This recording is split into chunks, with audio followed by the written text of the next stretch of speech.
ফাঁকা বাড়ি পেয়ে তুহিনী আমার হাত ধরলো। আমি ভয় পেলাম।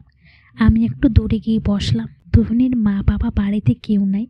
এই অবস্থায় আমাকে ওর বাড়িতে নিয়ে এসেছে, এখন আবার হাত ধরছে, তাই একটু ভয় লাগছে।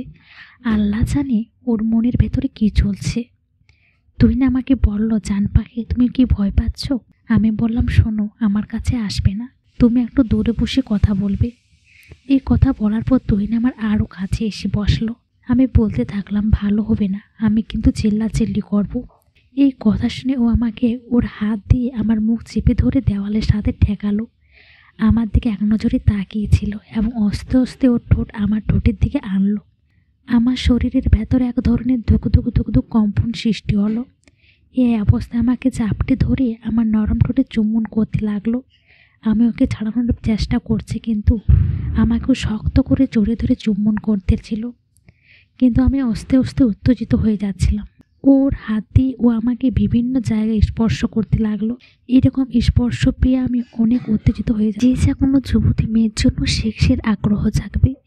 এবার আমাকে ও কোলে করে নিয়ে খাটে তুললো, আমার বুকের ওড়না সরিয়ে ফেললো, আমার শরীরের উপর উঠে আমাকে আদরের উপর আদর করছিল।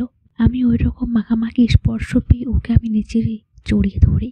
ও যখন আমার শরীরে পোশাক শুরু করলো, তখন আমি জোরে জোরে নিঃশ্বাস নিচ্ছিলাম। আমি ওকে চুম্বন শুরু করলাম। এমন অবস্থায় দুজনের সুখের দিকে চলে গেলাম। এটা আমাদের দুজনের প্রথম শারীরিক সম্পর্ক ছিল। বিয়ের আগে শারীরিক সম্পর্ক করে ফেললাম, কিন্তু শরীরের চাহিদা শেষ হওয়ার পর আমি কান্না করতে লাগলাম। এটা আমি কি করলাম? তখন তুহিনী আমাকে বলল, আমি সরি, প্লিজ রাগ করো না, আসলে কেমনই জানি হয়ে গেছে।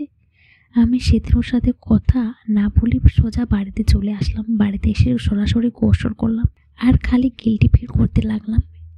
এটা আমি কি করছি? আসলে আমি ওর ওই রকম স্পর্শ পেয়ে নিজের মধ্যে ছিলাম না। কিন্তু ও আমাকে বাড়িতে নিয়ে গিয়ে বিয়ের আগে এটা করে ঠিক করেন। হাতে ফোন নিয়ে দেখে অনেক মেসেজ যে তুহিন করেছে। একটা মেসেজ লেখা ছিল, প্লিজ মিতু জান পাখি আমাকে ক্ষমা করে দাও, প্লিজ আমাকে ক্ষমা করে দিও। এরকম অনেক লেখা মেসেজ পেয়ে তুহিনকে ফোন দিলাম। ফোন দিয়ে অনেক বকছি তুহিনকে। আমার বকাগুলো ছিল এমন, তুমি যেটা করেছো এটা ঠিক করোনি, বিয়ের আমাকে কলঙ্ক দিলা, এখন যদি পেটে বাচ্চা হয়, ইত্যাদি ইত্যাদি। তুহিন ওপাশ থেকে কোনো কথা বলেনি, ও খালি আমার কথাগুলো শুনে গেছে। এরকম অনেক কথা বলে আমি ফোনটা কেটে দিয়েছি, আর ওকে আমি কথা বলার চান্সই দিইনি। আজও ছুটি শেষ, আজই চলে যাবে ঢাকা। তাই আমাকে মেসেজ করলো, আমি চলে যাবো, আমার সাথে দেখা করো নদীর পাড়ে। ওর মেসেজ উত্তর দিলাম, ঠিক আছে আমি আসবো। তখন ওর সাথে দেখা করলাম।